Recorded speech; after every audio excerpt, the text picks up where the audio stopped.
présentation aujourd'hui. Le Serious Game a fait l'objet déjà de nombreuses conférences de notre part. Aujourd'hui, le sujet de cet atelier, c'est de réfléchir au système collaboratif que les Serious Games et que le Web 2.0 avec des petites codes ont inspiré.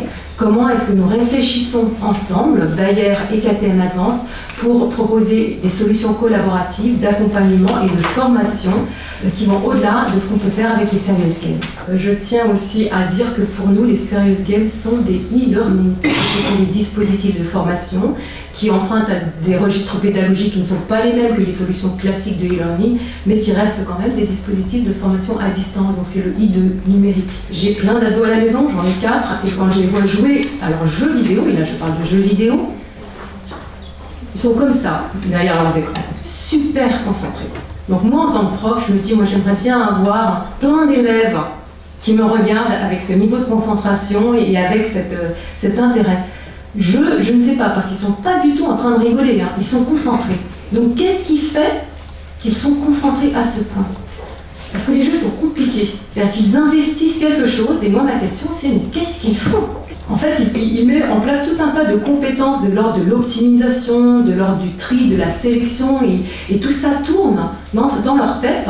Et moi, c'est ça que j'ai envie de décrypter, parce que je me dis, s'ils sont capables de le faire dans un jeu, c'est des habiletés cognitives, et là je parle vraiment en tant que pédagogue, que l'on doit mobiliser dans des systèmes de formation à distance. SimCity, par exemple, qui est un builder que tout le monde connaît, c'est le résultat de 5 ans d'études d'urbanisme d'un professionnel, de game designer, qui allait travailler dans des bibliothèques d'urbanisme pour essayer de construire, de comprendre les règles de construction d'une ville intelligemment.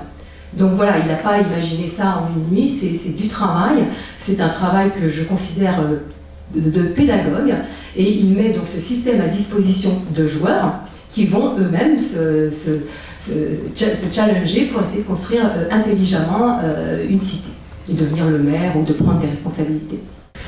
Et maintenant, un projet qui est beaucoup plus ambitieux, donc on est en train de mener avec Bayer, et qui m'intéresse personnellement parce qu'il me semble que les bonnes questions ont été posées, et les questions que je voulais soumettre aujourd'hui, avant de passer la parole à Isabelle, mais vous verrez que avant de voir la manière dont nous réfléchissons à ces solutions collaboratives, Isabelle et son équipe se les étaient déjà posées.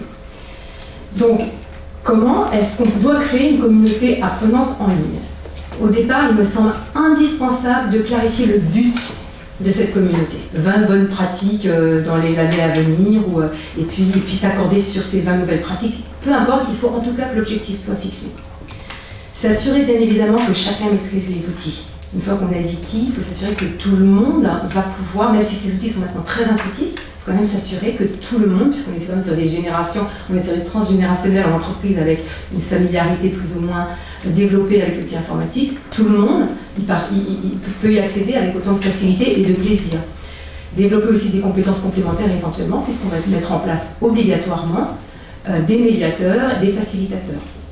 Donc attribuer des rôles clés, éventuellement, pourquoi pas, ça peut être une idée, il va y avoir les parrains, les médiateurs, les modérateurs, définir certains caractères à cette communauté ou à cette participation, c'est-à-dire est-ce qu'on a le droit de faire de l'humour, quel est le style d'écriture, combien la taille de notre participation, est-ce qu'on y met des fichiers joints ou pas, etc. Tout ça, c'est très important à définir pour qu'il y ait vraiment ce sentiment de collaborer à un objectif clairement défini et dont les règles sont claires pour tout le monde. Et puis, je pense, très important, c'est définir les critères de succès ou non de cette collaboration en live qui tous les jours se modifie forcément. Je laisse la parole à Isabelle. Pour traiter la problématique, des sujets sensibles, je me souviens, il y a quelques années, une salariée qui était en CDD, qui nous a quittés depuis, mais qui me disait, moi, à l'extérieur de Bayer, je ne suis pas fière en fait, de représenter la société, parce qu'il y a tellement d'opposition, tellement de choses qui se disent, fausses ou pas, d'imaginaire sur nos produits, nos activités, que Et en dehors de la société, quand on me demande où je travaille, je dis que je travaille pour BAYER. Elle n'osait pas dire Bayer. Alors, ça, c'est il y a quelques années, ça m'avait trotté un petit peu dans l'idée. On a beau créer des outils de communication, comme toutes les sociétés, des intranets, des internets, des journaux internes, des conférences, des réunions. Il nous a paru essentiel de créer un outil qui soit en rapport avec l'actualité. Et on ne parle pas de serious game chez nous parce qu'on est sérieux, on est des gens sérieux, mais on ne joue pas, on n'est pas là pour jouer dans les sociétés. Donc on appelle plutôt ça un dispositif interne, c'est un social game, c'est des ateliers de discussion qui sont doublés d'une plateforme interactive. C'est une plateforme qui va être hébergée sur notre site intranet. On a bien identifié le positionnement de l'anonymat, c'est important parce que sinon les salariés n'iraient pas pour pouvoir se positionner, argumenter et s'exprimer. Là c'est modéré aussi par Richard Emmanuel et son équipe. Donc une fois qu'un salarié va se positionner, va argumenter, et bien, quelques minutes après il y aura un positionnement de Richard Emmanuel qui sera donné. Fournir aux salariés comme un couteau suisse, comme un outillage d'arguments, avec des informations qui sont de qualité. Alors les informations qui nous viennent des médias, qui nous viennent de Bayer, qui nous viennent des opposants, des ONG, etc. Et on est très très ouvert. Et ça c'est la première fois, enfin dans notre monde, chez Pharmacie, la première fois qu'une société s'ouvre comme ça et laisse la parole à ses salariés sur des thématiques sensibles. Donc voilà, j'en dis pas plus parce que ce qui est important c'est d'échanger avec vous et puis de pouvoir avec Valérie répondre à quelques-unes de vos questions. Et là c'est vraiment une demande qui a émané du personnel.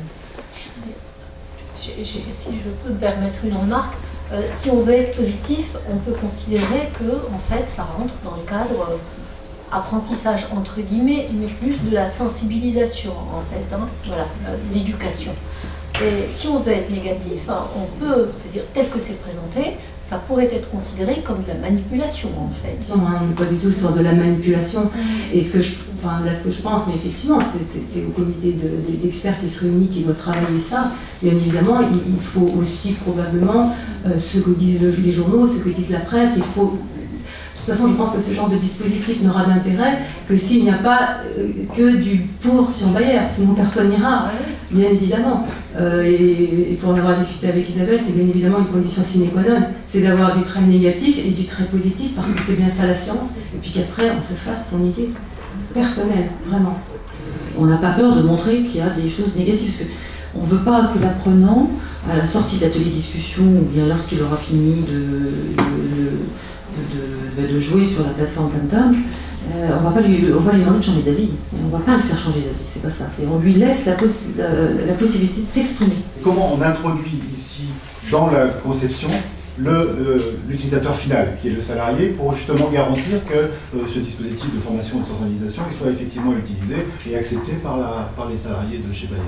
Cette plateforme elle doit être donc hébergée sur notre site intranet et donc j'ai vu avec notre département des ressources humaines et le département juridique justement d'avoir il faut toujours l'afficher en fait, ce credo d'anonymat. La garantie de succès d'un tel dispositif, c'est de garantir l'anonymat. C'est pas possible autrement. Ces sujets-là sont des sujets qui fâchent et sur lesquels on n'arrive pas à trouver des arguments de valeur. Vous voyez, c'est ce qui matérialiserait en fait la collaboration, une espèce d'évolution d'une pensée collective. Ça fait vraiment cette ligne évolution pour le développement d'une pensée collective. Mais c'est vous qui voyez comme ça, je pense. Moi, je pense que je pense que c'est intéressant de collaborer parce que sinon si chacun avance dans son coin sans échanger. On peut collaborer sans avoir une pensée collective. Mais ceci dit, je trouve qu'une entreprise, c'est tout à fait légitime de sa part de vouloir effectivement donner, mettre à la disposition de ses salariés un outil d'échange, de collaboration où ils se reconnaissent dans une communauté de pratiques, etc. Mais de là avoir cet objectif de développer une pensée collective avec une déconstruction, reconstruction, battre en brèche les représentations. Mais ça peut être une forme de représentation de la collaboration. Nous vous remercions. Merci à tous.